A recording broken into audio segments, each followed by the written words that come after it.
Imaginemos la siguiente escena, ¿eh? Alguien va conduciendo por una carretera. El paisaje es hermoso. Tal vez suena algo de música tranquila de fondo, o simplemente hay un silencio total dentro de la cabina. Ajá. ¿Un viaje completamente normal? Exacto. Pero de repente, quien va al volante tiene que orillarse. Detiene el auto por completo, apaga el motor y se queda ahí. O sea, porque las lágrimas simplemente no le dejan ver el camino. Wow. Y lo curioso aquí es que no acaba de suceder ninguna tragedia, ¿verdad? No, para nada. Esta persona acaba de escuchar un mensaje de apenas 5 minutos en una vieja cinta de cassette. Y lo impactante es que esos 5 minutos de audio contenían una idea tan radical, tan contraria a lo que esta persona había estado viviendo, que fue suficiente para quebrar algo que llevaba años asfixiándole por dentro. Sí, totalmente. Esa es la historia real del músico Rich Mullins. Y lo que lo hizo llorar a un lado de esa carretera no fue un típico mensaje de motivación de, échale ganas, sino uno que, según sus propias palabras, rompió el poder de la religiosidad moralista en su vida. Que está cañón, porque mucha gente vive atrapada exactamente en eso. Así es. Así que bienvenidos a esta exploración a fondo de nuestro material de hoy, que está centrado en el aclamado libro El Evangelio de los Andrajosos, que, bueno, en inglés se conoce como The Ragamuffin Gospel, escrito por Brennan Manning. Un texto verdaderamente revolucionario. Sí, y la misión de esta inmersión profunda tiene que quedar muy clara desde el principio. O sea, este análisis no es para la gente súper espiritual. Claro, no es para los que ya tienen su vida de revista. Exacto. No es para quienes sienten que tienen la vida perfectamente resuelta y un historial impecable. Esto es una carta de amor para quienes sienten un agotamiento extremo, para quienes sienten que han fracasado espiritualmente una y otra vez. Y que de plano han perdido la esperanza de ser aceptados tal como son. Sí, sí, sí. Bueno, vamos a desmenuzar esto. Pues mira, para entender la magnitud de lo que estamos analizando hoy y por qué ese casete hizo llorar a Mullins, primero tenemos que enmarcar el contexto de la crisis que aborda el autor. Ajá. ¿Cuál es esa crisis exactamente? Estamos frente a un problema contemporáneo gravísimo. Vivimos en una cultura, e incluso dentro de comunidades enteras, que aceptan la noción de la gracia divina en la teoría. O sea, se habla de ella, se canta sobre ella. Sí, es un concepto muy popular los fines de semana. Exactamente. Pero en la práctica, el día a día se vive como si absolutamente todo dependiera del esfuerzo humano constante y de alcanzar cierto estándar. Ya, y eso me imagino que crea una presión insoportable. Totalmente. Está creando una epidemia silenciosa de fatiga. Es una religión basada puramente en el rendimiento, donde el perdón es un concepto muy poético, pero de lunes a viernes la gente vive bajo la tiranía de tener que ganar su propio derecho a existir. Pero a ver, eso me genera una duda inmediata. ¿Cómo es que se llega a este punto de agotamiento total si se supone que el mensaje original de estas fuentes es de libertad? Es una excelente pregunta. O sea, ¿por qué el intento de ser buenos o ser perfectos termina dejando a las personas tan vacías por dentro? Pues el texto describe este fenómeno como una especie de espiritualidad del hágalo usted mismo. Un do-it-yourself tóxico, digamos. Ah, como si la salvación fuera un mueble para armar en casa. Ándale, algo así. Y se menciona, por ejemplo, el caso de Marco Barrientos en uno de los prólogos. Él relata haber sufrido un desgaste físico y emocional devastador. ¡Wow! ¿Sí? O sea, trabajando literalmente hasta el colapso, todo por no entender esta trampa del perfeccionismo. Y ese colapso no es accidental, ¿eh? Es el resultado lógico de esa mentalidad. Claro, porque lo a raíz de ese desgaste profundo a menudo no se ve a simple vista, porque se disfraza de buenas intenciones, ¿no? Exacto. Proviene de un deseo de cambiarnos a nosotros mismos para agradar, para demostrar que somos valiosos. Y el problema psicológico surge cuando esa meta se inspira en la necesidad de comprar el favor divino con buenas obras, como que el ser humano está muy acostumbrado a la economía transaccional, o sea... Si trabajo duro, me pagan. Sí, tal cual. Pero aplicar eso a la aceptación incondicional se vuelve un veneno absoluto. Genera un estrés crónico, una ansiedad paralizante y un profundo sentimiento de condena, porque inevitablemente el ser humano va a fallar. Así es. Al analizar todo esto, fíjate que la imagen que no deja de darme vueltas en la cabeza es la de una caminadora de gimnasio, de esas que no tienen fin. Uf, qué buena analogía. O sea, alguien se sube y empieza a trotar. Al principio, tal vez se siente bien, se siente como progreso moral, pero la velocidad de la máquina siempre va en aumento. Las exigencias suben y suben. Sí, hay que correr más rápido, se suda más, el corazón palpita a 1000 por hora intentando alcanzar la perfección. Pero si quien corre voltea a mirar a los lados, El paisaje es el mismo. el paisaje no ha cambiado en absoluto. No se ha avanzado ni un solo centímetro real hacia la paz interior. No importa cuánto esfuerzo se invierta, la meta de la perfección siempre se aleja un poco más. Y el resultado final no es la santidad. Para nada. Es terminar sintiéndose como un fraude total frente a los demás. Tienen que sonreír por fuera, fingiendo que todo está bajo control, mientras por dentro no hay más que una asfixia de verdad. Insoportable. Si conectamos esto con el panorama general, tu analogía de la caminadora ilustra perfectamente la futilidad de ese esfuerzo humano. Manning utiliza un ejemplo en el libro que me parece fascinante para ilustrar esta misma arrogancia humana. A ver, cuéntame de ese ejemplo. Pues cuenta la historia de un joven que acaba de obtener su licencia de plomero. Está muy orgulloso de sus nuevas habilidades, ¿no? Ajá, sintiéndose el experto. Exacto. Y un día va a visitar las inmensas e imponentes cataratas del Niágara. Se queda parado ahí mirando durante un minuto toda esa fuerza masiva, caótica e incontrolable de millones de litros de agua cayendo. ¿Sí? Y con total seriedad, este chavo dice, creo que puedo arreglar esto. No, bueno. Es una imagen casi cómica, ¿no? Pensar que un plomero novato con una llave inglesa va a reparar una fuerza de la naturaleza. Da muchísima risa precisamente por la desproporción. Y sin embargo, el autor señala que eso es exactamente lo que hacemos con nuestra propia naturaleza fracturada. Creemos que con un par de herramientas de autoayuda vamos a dominar un caos interno masivo. Exacto, o con un poco más de disciplina moral. Es una tarea que excede por completo nuestra capacidad. Y el libro profundiza en esto describiendo algo que llama el ciclo del descontento, ¿verdad? Sí, fíjate. Funciona así. Haz de cuenta que una persona se propone cultivar una virtud diferente cada mes. Digamos que en enero se enfocan en la prudencia. Ok. Luego en febrero intentan dominar la humildad. En marzo la fortaleza. Como los típicos propósitos de Año Nuevo que para el 15 de febrero ya están en la basura. Tal cual. Al fallar porque, mantener esa perfección humana de forma sostenida es inalcanzable, comienza lo que se describe como un largo invierno de descontento. Un invierno muy frío. Sí, y ese invierno florece en tristeza, en un aburrimiento espiritual tremendo y en una desesperanza muy sutil pero profunda. Y este análisis va dirigido directamente a quien nos escucha y se siente completamente con ese vacío. Tras años de hacer el esfuerzo de cumplir las reglas y ver que la paz interior sigue sin aparecer. Exactamente. Y para hablar de ese vacío crónico, creo que es vital mencionar desde dónde escribe el autor. Porque Brennan Manning no armó este libro desde una torre de marfil, o sea, dictando reglas desde un púlpito inalcanzable. No, para nada. De hecho, aquí es donde la conversación da un giro profundamente empático. Sí, el texto narra una sinceridad dolorosa. Resulta que Manning, incluso mucho después de tener un encuentro transformador con la fe, después de ser considerado un líder salvado, recayó gravemente en el alcoholismo. Así es, habla abiertamente de cómo lo golpeó la soledad y esa culpa aplastante.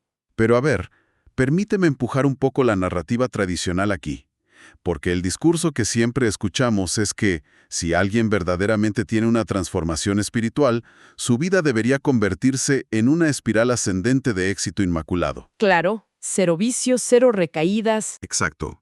No rompe la historia de Manning con todo lo que se nos ha enseñado sobre el éxito religioso. Pues es que esa es una tensión fundamental, y el libro ataca precisamente ese mito dañino que florece en los entornos de alta exigencia. La idea de que la vida espiritual debe ser una historia de éxito sin manchas es insostenible y francamente muy destructiva. Claro, la gracia no es una varita mágica que te convierte en un ángel instantáneo. Exacto. Manning relata con mucho detalle su experiencia en las reuniones de Alcohólicos Anónimos. Él cuenta cómo el simple acto físico de bajar al sótano de una iglesia, pararse frente a un grupo de desconocidos y patear su pedestal imaginario. Su imagen de hombre santo. Exacto. Admitir exactamente su adicción diciendo «soy Brennan y soy alcohólico», eso fue lo que le otorgó la verdadera libertad. ¡Guau, qué fuerte! Al dejar de intentar proyectar esa imagen impecable, encontró la paz que el esfuerzo nunca le dio. Así es. Y de ahí se desprende el concepto central que le da título a toda esta obra, el andrajoso, o el ragamuffin en su idioma original. Y a ver, ¿qué significa ser un andrajoso en este paradigma? Porque es una palabra fuerte. Sí, se refiere a la vasija de barro, a la persona inestable. Es el individuo quebrantado que admite abiertamente, sin filtros, que es un desastre en muchos sentidos. Es alguien que sabe que avanza sobre pies de barro y que por fin perdió la ilusión de que puede arreglarse a sí mismo. Exacto. Y para que el concepto quede completamente claro, el análisis lo contrasta magistralmente con su opuesto, el legalista. Ah, sí. Hay un ejemplo cotidiano en el texto que es muy revelador sobre esto, ¿no? Sí, fíjate, se trata de una madre en la ciudad de Atlanta que vivía crónicamente abrumada por la culpa. Ella creía firmemente que la divinidad estaba decepcionada de ella porque no hacía, digamos, suficiente trabajo voluntario. O ministerio religioso, ¿sí? Exacto, fuera de la enorme tarea que ya implicaba criar a sus propios hijos. Claro, como si la crianza en sí misma no fuera ya un acto de servicio gigantesco y súper agotador. Totalmente, la ironía es profunda, pero su problema real era ese engaño mental de creer que el amor incondicional es algo que se debe estar comprando constantemente con hiperactividad. Es tener, como lo describe el autor con un toque de humor, el halo demasiado ajustado. Sí, me encanta esa frase. Ese dolor de cabeza constante viene de intentar mantener una imagen de perfección. El andrajoso, por el contrario, trae el halo torcido. Es plenamente consciente de que lo trae torcido. Y ya no gasta energía intentando enderezarlo para impresionar a nadie. Aquí es donde se pone realmente interesante, porque el mensaje marca un cambio de tono brutal. Pasa del peso asfixiante de tener que probar nuestra propia valía a una liberación absoluta. Así es. El texto menciona una metáfora genial sobre vivir en un mundo de joyas y salchichas de imitación. Básicamente critica cómo vivimos en una época donde es facilísimo verse bien por fuera sin ser genuino por dentro. Sí, hay mucho postureo espiritual. Muchísima piedad y aparador para las redes sociales. Pero la gracia pura entra y arruina por completo nuestra necesidad de fingir. Ya no hace falta ponerse el maquillaje espiritual todas las mañanas. Y ese alivio radical, esa sensación de dejar caer la máscara, se captura perfectamente en una cita del escritor Donald McCullough que viene en el texto. A ver. Pensemos en un partido deportivo verdaderamente agotador. Un juego lleno de golpes, donde los jugadores están cubiertos de barro, de sudor, sintiendo el ardor en los pulmones. Un esfuerzo desesperado por ganar puntos y no ser eliminados. Exactamente. Y de repente, en medio de la peor parte de la lucha, suena el silbato.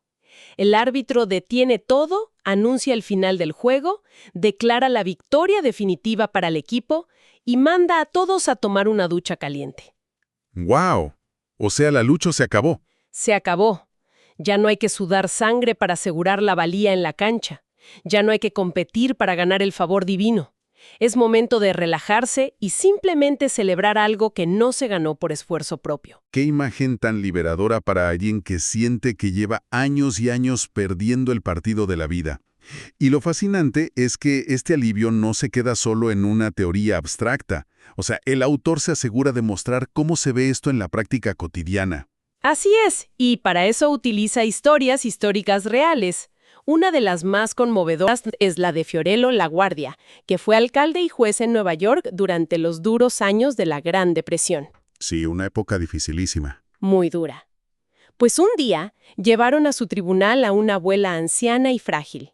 Su crimen había sido robar una hogaza de pan para alimentar a sus nietos que, literalmente, se estaban muriendo de hambre. ¡Qué fuerte! Y la guardia estaba en una posición muy difícil, ¿no? Porque tenía que aplicar la ley. Exacto. No podía simplemente fingir que el robo no ocurrió. Así que, con todo el peso del tribunal, le impuso una multa de $10. Que en esa época era una fortuna impagable para ella. Una fortuna.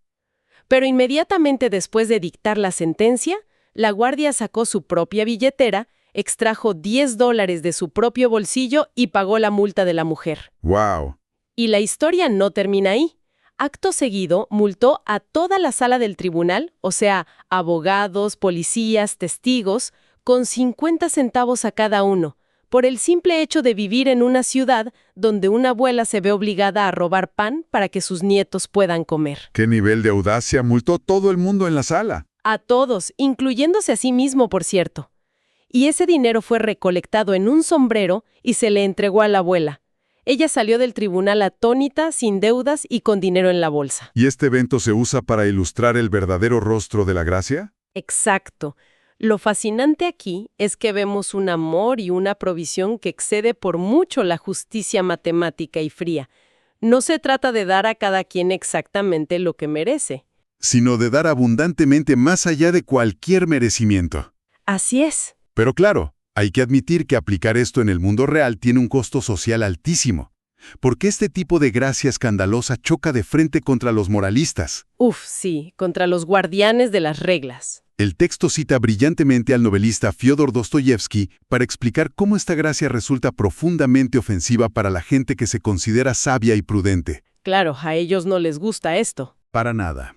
En la visión que Dostoyevsky plantea sobre el juicio final, las puertas se abren de par en par para darle la bienvenida a los borrachos, a los débiles, a los cobardes. Y a la religión institucionalizada, a los perfeccionistas empedernidos, esto les indigna hasta la médula. Les enfurece ver que la prostituta, el cobrador de impuestos corrupto y el adicto tengan un asiento VIP en la mesa principal. Y el único motivo por el que están ahí es porque reconocieron su miseria, mientras que los perfeccionistas llevan toda su vida midiendo milimétricamente los cordones de sus zapatos espirituales para no equivocarse nunca. Es que esta gracia desmantela por completo la economía humana del mérito. Desde que nacemos, la cultura nos enseña que nada es gratis en esta vida, que obtienes lo que pagas. Y que el respeto se gana. ¿Sí? Pero el mensaje de los andrajosos afirma que en el ámbito de lo divino, todo es un regalo absoluto. Es una amnistía total y general que no requiere ningún mérito previo. Y el único requisito indispensable, por paradójico que suene, es tener las manos vacías. Reconocer que no tenemos ningún capital moral con que comprar la entrada. Totalmente de acuerdo. Entonces, ¿qué significa todo esto en términos prácticos? ¿Cómo se da ese salto enorme desde simplemente creer intelectualmente en este concepto a desarrollar una confianza absoluta que logre liberarnos del agotamiento? Pues hay un momento decisivo en el que uno debe rendirse y dejar de intentar impresionar a la divinidad. Sí, y para ilustrar cómo se ve ese salto, el libro recurre a la famosa analogía del acróbata. Me encanta esa historia. Pensemos en un acróbata profesional caminando sobre una cuerda floja que cruza un abismo inmenso. Y no solo camina, va empujando una carretilla de construcción por la cuerda. Imagínate la tensión. Logra cruzar con éxito y vuelve al punto de partida ante los aplausos de todos. Se acerca a un espectador maravillado y le pregunta, «Oye, ¿crees que puedo hacerlo de nuevo?» Y el espectador obviamente le dice que sí. Claro, muy entusiasmado le responde, «Sí, por supuesto que lo creo, lo acabo de ver». Y el acróbata le contesta, «Perfecto, entonces súbete a la carretilla y yo te llevaré al otro lado». Esa es la diferencia abismal entre tener una creencia intelectual y ejercer una confianza transformadora. No basta con decir, sí, creo en el concepto de la gracia y el perdón. La verdadera confianza exige físicamente subirse a la carretilla y dejarse llevar sobre el abismo. Pero espera, pongámoslo en perspectiva. Subirse a esa carretilla da un terror absoluto. Totalmente. Significa perder el control de tu propia seguridad. Es decirle a alguien más, mi vida y mi valor dependen completamente de ti, no de mi propio equilibrio. Y esto plantea una pregunta importante, y toca el núcleo del problema humano. O sea, ¿por qué nos cuesta tanto trabajo soltar el control y subirnos a esa carretilla? ¿Qué dice el texto al respecto? El análisis sugiere que el mayor obstáculo para salir del agotamiento espiritual no es la falta de disciplina, sino nuestro rechazo subconsciente e instintivo al amor incondicional. Nuestra mente nos dice que algo así es demasiado bueno para ser verdad. Sospechamos de la gratuidad. Claro, nos han enseñado desde niños que siempre hay letras chiquitas en el contrato, que si alguien te regala algo inmenso, en algún momento te va a cobrar el favor. Y para desarmar esa sospecha, el autor cita al filósofo y teólogo Paul Tillich, ¿verdad? Sí, quien describe este choque interno de una forma maravillosa. Tillich dice que la gracia real nos impacta justo cuando estamos en el valle más oscuro de una vida vacía. Cuando hemos intentado todo y la perfección simplemente no aparece. Exacto. Es en ese fondo emocional donde una voz irrumpe y nos dice, eres aceptado. No trates de hacer nada en este momento. No busques nada, no actúes, no pretendas nada. Simplemente acepta el hecho de que eres aceptado. Hay que detenerse a entender lo revolucionario de este paradigma.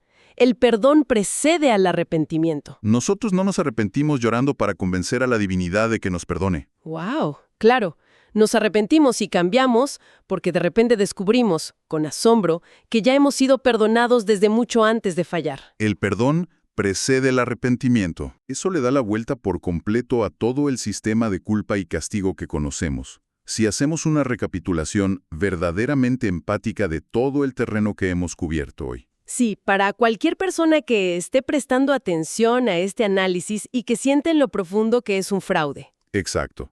Para alguien que ha lavado sus ropas una y otra vez en el sufrimiento interminable de intentar dar el ancho y ser suficiente para su familia, su iglesia o su propia conciencia. El mensaje central declara una amnistía total, inmediata y absoluta. El veredicto es tajante. La divinidad ama a las personas exactamente como son hoy, no como deberían ser. Porque, si somos honestos, la realidad es que nunca nadie va a ser como debería ser. Nunca. Y en vez de que esa idea sea deprimente, es la clave misma de la liberación. Saber que la autoaceptación profunda no viene del poder del pensamiento positivo ni de repetir mantras frente al espejo, Ni la psicología pop. sino de anclarse firmemente en la certeza inamovible de ser incondicionalmente amado con todas las fracturas e imperfecciones intactas. Cuando eso cae el 20, digamos, se destruye el miedo al fracaso. Que es precisamente el motor oculto que nos mantiene paralizados, ansiosos y crónicamente exhaustos. ¿Qué viaje tan intenso hemos hecho hoy a través de estas ideas? Definitivamente. Hemos navegado desde la asfixia y el agotamiento mental de intentar correr en esa caminadora infinita del perfeccionismo.